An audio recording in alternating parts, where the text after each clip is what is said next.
यहाँ देखने के लिए दो जगह हैं, टू प्लेस, फतेहपुर सीकरी। सीकरी अलग है, फतेहपुर अलग है। ये पूरा सीकरी है। यहाँ राजा अकबर, उनके रानियों के महल हैं, जोधाबाई का महल, रानी मरियम का महल, रुकैया बेगम का महल, सारे जो महल हैं वो सीकरी के अंदर हैं।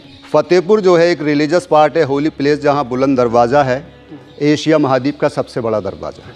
फतेहपुर सीकरी के मुख्य स्थान तक पहुंचने के लिए आप बैटरी व्हीकल की सहायता ले सकते हैं, जिसका चार्ज लगता है 30 रुपीज़ पर पर्सन का।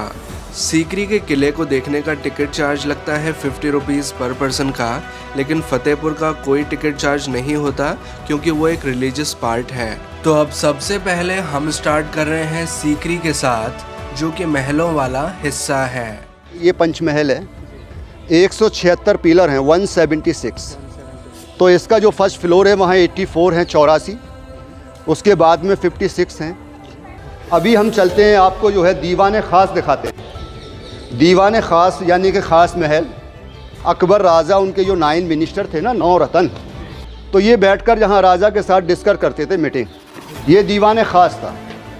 राजा अकबर बीच में बैठते थे, वहाँ इसके ऊपर टॉप, और वहाँ बगली से उनके 9 रतन बैठते थे, मंत्री लोग। मंत्रियों का नाम बीरबल, तानसेन, मान सिंह, अब्दुल फजल फैजी, मुल्ला दो प्याजा, रहीम खाने खाना, भगवान दास। अभी ये जो तालाब है पीछे, राजा अकबर के टाइम में इसके अंदर गुलाब जल का पानी रहता था, रोज़ वाटर। तो राजा के 9 रतन थे ना, 9 मिनिस्टर, उनमें से एक तानसेन थे। तो ये तानसेन के गाने की जगह, इसको 4 चमन भी कहते हैं, क्योंकि इसके आने जाने के 4 रास्ते हैं, और चमन के मायने सुंदर जगह, ब्यूटीफुल प्लेस। ये पूरा फतेहपुर सीकरी राजा अकबर ने बनाया था, और उनके पोते शाहजहाँ ने ताजमहल बनाया।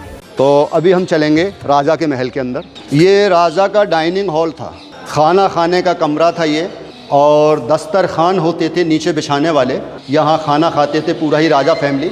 ये राजा का पलंग है, ये पत्थर का बेड है, पत्थर का पलंग है, राजा यहाँ सोते थे। इसके ऊपर चढ़ने के लिए लकड़ी की सीढ़ियाँ थी, और महल का नाम था सपनों का महल। ये राजा का ख्वाबगाह था, ड्रीम हाउस। अभी हम महारानी जोधा के महल में जाते हैं, मलकाए हिंदुस्तान। ये हिंदुस्तान की मलका इनको बनाया राजा अकबर ने। ये महल है, देखिएगा, सबसे बड़ा महल महारानी जोधा का है। यहाँ राजा अकबर ने रानी जोधा के लिए 2 महल बनाए थे। ये उनका गर्मी में रहने का महल था, और पीछे सर्दी वाला विंटर पैलेस। मगर ये देखने में दोनों एक से हैं। गर्मी के महल के पीछे जो है जालियाँ हैं, खिड़कियाँ हैं, हवा के लिए वेंटिलेशन था। फतेहपुर सीकरी देखने के लिए 2 पार्ट्स हैं। पहला पार्ट अभी हम लोग जो देख कर आए हैं वो सीकरी है, जो अकबर के रहने की जगह है। और अभी हम लोग सेकंड पार्ट जो देख रहे हैं ये है फतेहपुर। फतेहपुर जो है रिलीजियस पार्ट है। यहाँ दरगाह, मस्जिद बनी है और बुलंद दरवाज़ा है। ये है बुलंद दरवाज़ा, जिसका निर्माण मुग़ल सम्राट अकबर ने अपनी गुजरात विजय की याद में करवाया था। बुलंद दरवाज़ा दुनिया के सबसे बड़े दरवाज़ों में से एक है।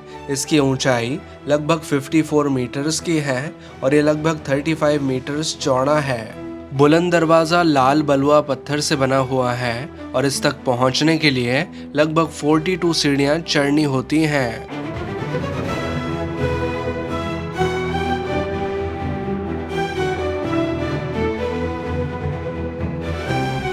ये दरगाह सलीम चिश्ती बाबा की है, जिसके अंदर 3 साइड जालियां हैं।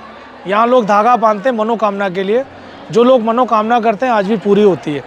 इन्हीं बाबा की दुआ से अकबर को महारानी जोधाबाई से बेटा पैदा हुआ था।